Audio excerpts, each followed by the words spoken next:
आप सबों को जय मसीह की।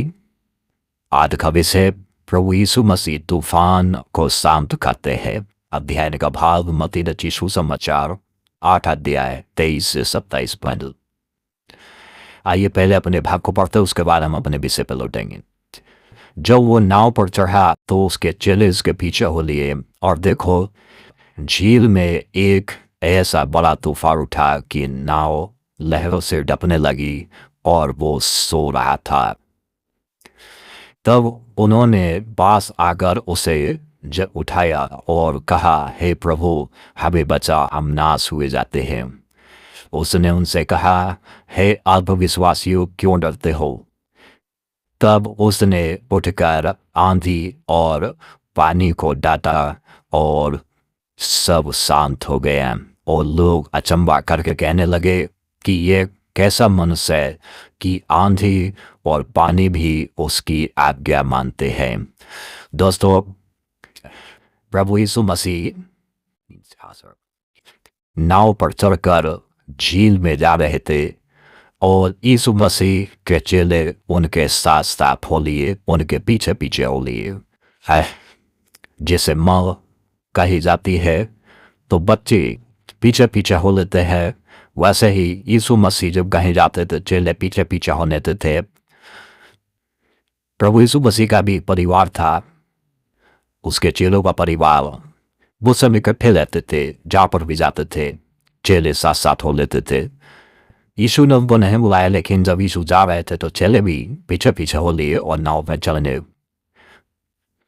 दोस्तों, झील में नाव पहुंच गई और अचानक से तूफान आया, आंधी आई, और समुद्र की झील में सुनामी सी लहरें उठने लगी, और वो पानी नाव में भरने लगा। लेकिन प्रभु यीशु मसीह उस वक्त सो रहे थे। उनकी थोड़ी सी आंख लग गई, वो थोड़े से आराम कर रहे थे, और नाव चल रही थी, लहरों के बीच डगमगा रही थी। चेले चारों ओर लहरें देख रहे थे, चारों ओर से निराशा, चारों ओर से डरावनी लहरें उनको डरा रही थी। चारों ओर से वो देखकर भयभीत थे लहरों से, बोले किसी प्रकार की हमारी जान नहीं बचेगी, और उनको एहसास हुआ कि हमारी मृत्यु निश्चित है, हम जो है मरने पर हैं, और कोई उपाय काम नहीं है, क्योंकि बीच जो है झील में, बीच समुद्र में जो है नाव है, और चारों ओर से तूफान को घेर लिया है, और ऐसे में बचना बहुत मुश्किल है। तब वो प्रभु यीशु मसीह के पास आए, उन्होंने उसे उठाया, उन्होंने उसको जगाया, और जगाने के बाद बोले, प्रभु हमको बचा, हम नाश हुए जाते हैं, हम नाश हुए जाते हैं। तो यीशु मसीह उठे, उठने के बाद बोले, हे अल्पविश्वासियों, क्यों संदेह करते हैं, क्यों डरते हो? और उन्होंने उठकर आंधी और तूफान को शांत किया, और शांत करके जो उन्होंने आज्ञा दी कि हे आंधी थम जा, और हे लहरों शांत हो जाओ। तो जैसे यीशु मसीह ने कहा, वैसे ही चारों ओर एक शांति हो गई, और चारों ओर से सब तूफान जो है थम गए। फिर चारों ओर से जो है वो जो डरावनी लहरें थी उनके तरफ आने बंद हो गई, और चारों तरफ जो है जो भय का एक माहौल छाया हुआ था, डरावना मौसम था, वो सब बंद हो गया, और चैनों को जो है खुशी हुई, शांति हुई कि हम बच गए। दोस्तों, यीशु मसीह को कहीं पर भी हमने सोते हुए नहीं पाया, केवल कुछ क्षण के लिए प्रभु यीशु मसीह नाव में सो रहे थे, और दुनिया में तूफान सा उठने लगा था। दोस्तों,